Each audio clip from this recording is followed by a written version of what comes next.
अभी बिहार में चुनाव हो रहे हैं, कैसे आपका आंकलन क्या है चुनावों को लेकर? बिहार में संघर्ष बड़ा जबरदस्त है, लेकिन मोदी जी का क्योंकि हिमालय जैसा एक व्यक्तित्व है, तो उसके बराबर कोई दूसरा चेहरा खड़ा नहीं हो पा रहा। आप आरएसएस के रोल को किस तरह से देखते हैं? खड़गे जी ने इसका नाम लिया है कि उन्होंने कहा, सरदार पटेल ने भी बैन की बात कही थी। देखो, आरएसएस कोई पॉलिटिकल पार्टी तो है नहीं, पॉलिटिकल विंग है जो है वो बीजेपी है। तो लड़ाई करने हैं तो अमित शाह जी और मोदी जी के साथ करो, उनसे लड़ाई होती नहीं है, उनको हरा नहीं पाते हैं, तो फिर जो है वो आरएसएस के ऊपर अभद्र टिप्पणियां करते रहते हैं। जो राष्ट्र विरोधी ताकतें, सनातन विरोधी ताकतें, देश विरोधी ताकतें हैं, वो आरएसएस का या किसी भी हिंदुत्ववादी शक्ति का विरोध करते हैं। जिनके विचार भारत और भारतीयता से मेल नहीं खाते, वो फिर इस तरह के कुछ एजेंडा चाहते हैं। आप किस तरह से देखते हैं जो पोलराइजेशन हो रहा है? सनातन के नाम पर जो ऊंचा नीचा चल रहा है, ये सनातनी संस्कृति नहीं, ये तनातनी संस्कृति है। बाबा जी, आपकी मैं देखता हूँ कंपनी भी बहुत अच्छे से प्रॉफिट कर रही है। अब मैं एक इस बिजनेस से रिलेटेड इशू पे बोलूँगा, ये टैरिफ ट्रंप ने जो लगाया है, इसको लेके आपके क्या विचार हैं? नहीं, मैंने कहा टैरिफ वार है, टैरिफ टेररिज्म है। तो स्वदेशी क्या इसका आंसर है? स्वदेशी, स्वावलंबन, आत्मनिर्भरता का और अंतिम व्यक्ति के उदय का एक बहुत ही ऊंचा दर्शन है। अभी बिहार में चुनाव हो रहे हैं, कैसे आपका आंकलन क्या है चुनावों को लेकर? बिहार में संघर्ष बड़ा जबरदस्त है, लेकिन मोदी जी का क्योंकि हिमालय जैसा एक व्यक्तित्व है, तो उसके बराबर कोई दूसरा चेहरा खड़ा नहीं हो पा रहा। और मोदी जी का चेहरा, मोदी का चरित्र और मोदी जी का जो योगदान है, वो एक तरह से भगवान के वरदान जैसे है। तो पलड़ा तो इन्हीं का भारी अभी, लेकिन संघर्ष अच्छा है। लोकतंत्र में पक्ष और प्रतिपक्ष में जब ऐसे मुकाबला होता है, उसी में तो लोकतंत्र की खूबसूरती है। तो सर, मैं आता हूँ आरएसएस पे। आरएसएस को लेके भी आजकल, कल देखा हमने, कुछ लोगों ने कहा कि इसको बैन करना चाहिए। आप आरएसएस के रोल को किस तरह से देखते हैं? देखिए, आरएसएस आर्य समाज की तरह ही एक राष्ट्रवादी संगठन है, और उसमें भी डॉक्टर हेडगेवार जी से लेकर के श्रद्धेय गुरु जी गोलवलकर जी से लेकर के कितने महापुरुषों ने तपस्या की, और इस समय भी लाखों संघ के कार्यकर्ता हैं, वो देश के लिए काम करते हैं। इसलिए जो राष्ट्र विरोधी ताकतें, सनातन विरोधी ताकतें, देश विरोधी ताकतें हैं, वो आरएसएस का या किसी भी हिंदुत्ववादी शक्ति का विरोध करते हैं, तो उसके पीछे उनके निहित कुछ एजेंडे हैं, स्वार्थ है। नहीं, जैसे पॉलिटिकल पार्टी, जैसे कल तो खड़गे जी ने इसका नाम लिया है कि उन्होंने कहा, सरदार पटेल ने भी बैन की बात कही थी। देखो, आरएसएस कोई पॉलिटिकल पार्टी तो है नहीं, पॉलिटिकल विंग है जो है वो बीजेपी है। तो लड़ाई करने हैं तो अमित शाह जी और मोदी जी के साथ करो, उनसे लड़ाई होती नहीं है, उनको हरा नहीं पाते हैं, तो फिर जो है वो आरएसएस के ऊपर अभद्र टिप्पणियां करते रहते हैं। आरएसएस को मैं पिछले 2-3 दशकों से बहुत करीब से देख रहा हूँ। बहुत अच्छे तपस्वी लोग हैं उसमें, और हाँ, ये अवश्य है कि जिनके विचार भारत और भारतीयता से मेल नहीं खाते, वो फिर इस तरह के कुछ एजेंडा चाहते रहते हैं। बाबा जी, आपकी मैं देखता हूँ कंपनी भी बहुत अच्छे से प्रॉफिट कर रही है।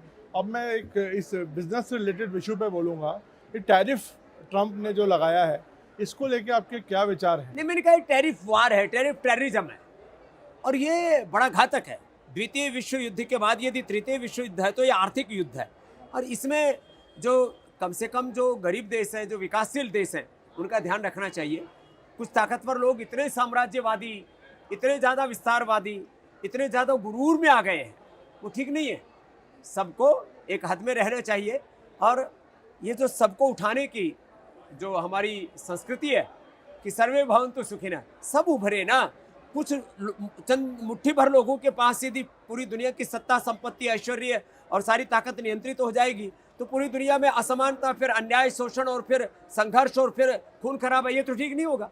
तो स्वदेशी क्या इसका आंसर है? स्वदेशी, स्वावलंबन, आत्मनिर्भरता का और अंतिम व्यक्ति के उदय का एक बहुत ही ऊंचा दर्शन है।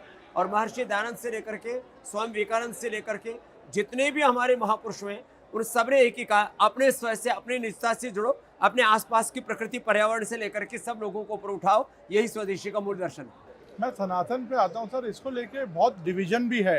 कुछ लोग मानते हैं और कुछ नेता तो इसको विरोध करते हैं। आप किस तरह से देखते हैं जो पोलराइजेशन हो रहा है? देखिए, जो हमारे सनातन की, जो महर्षि दयानंद की जो तार्किक, दार्शनिक, वैचारिकी के अनुसार जो व्यवस्था है, उसमें मैंने कहा ना, कोई ऊंच नीच, भेदभाव, छुआछूत, एक साइंटिफिक टेम्परामेंट है, और ये एक दृष्टि है कि आपके भीतर प्रकृति परमेश्वर ने बिना किसी जाति के भेदभाव के अपरिमित सामर्थ्य दिया हुआ है। अपने आप सामर्थ्य को बढ़ाओ, और इस देश को श्रेष्ठतम बनाने में अपना सर्वस्व लगाओ। ये सनातन का मूल दर्शन। बाकी सनातन के नाम पर जो ऊंचा नीचा चल रहा है, ये सनातनी संस्कृति नहीं, ये तनातनी संस्कृति है। बाबा जी, आज के डेट में ये वैदिक संस्कृति, आर्य समाज और सनातन, इसको आप एक फैशन के तौर पे देख रहे हैं या इसका वाकई में एक बहुत आर्य relevance बढ़ समाज गया? एक ऐसी तार्किक, दार्शनिक और व्यवहारिक संस्था है जिसने कर्म को धर्म कहा, आचरण की श्रेष्ठता को धर्म कहा। कोई जात पात, ऊंच नीच, भेदभाव, छुआछूत कुछ नहीं। आज जो कुछ हम हैं, महर्षि दयानंद के उन विचारों का परिणाम है कि एक किसान का बेटा देश का, दुनिया का सबसे बड़ा योगी हो सकता है, संसार के लिए उपयोगी हो सकता है, और किसी भी प्रकार के ढोंग, आडंबर, पाखंड, अंधविश्वास के बिना आर्य समाज ने ऐसे ही व्यक्ति निर्माण किए। ये हमारे बिना आर्य जी आर्य समाज के पुरोधा है। और ये आज 65 एकड़ भूमि पर ये आर्य सम्मेलन मात्र एक प्रदर्शन नहीं है, ये वो दर्शन है वेदों का, ऋषियों का, कि सभी मनुष्य एक ईश्वर की संतान है, एक पूर्वजों की, एक धरती माता की, एक भारत माता की संतान है। और हम सबको मिलकर के राष्ट्र धर्म को अपना सर्वोपरि धर्म मान करके एक देश का लोकतांत्रिक संविधान और एक भगवान का विधान, ईश्वरीय व्यवस्था, उसका आदर करते हुए हमें जीवन में आगे बढ़ना है। तो ये एक जीवन का मूल दर्शन देता है कि हम अपने मूल से, मूल वेदों से, अपने मूल प्रकृति से, मूल संस्कृति से, मूल स्वभाव से, अपने मूल स्वाभिमान से, निजता से जुड़ करके आगे बढ़ें। उसका आंदोलन है ये आर्य समाज। और भारत की आज़ादी से लेकर के एक व्यक्ति के विचारों में जो पूर्ण स्वाधीनता होती है बिना किसी कुंठा के, वो आर्य समाज महर्षि दयानंद ने दी है। धन्यवाद सर, हमसे बात करने के लिए, शुक्रिया, थैंक यू।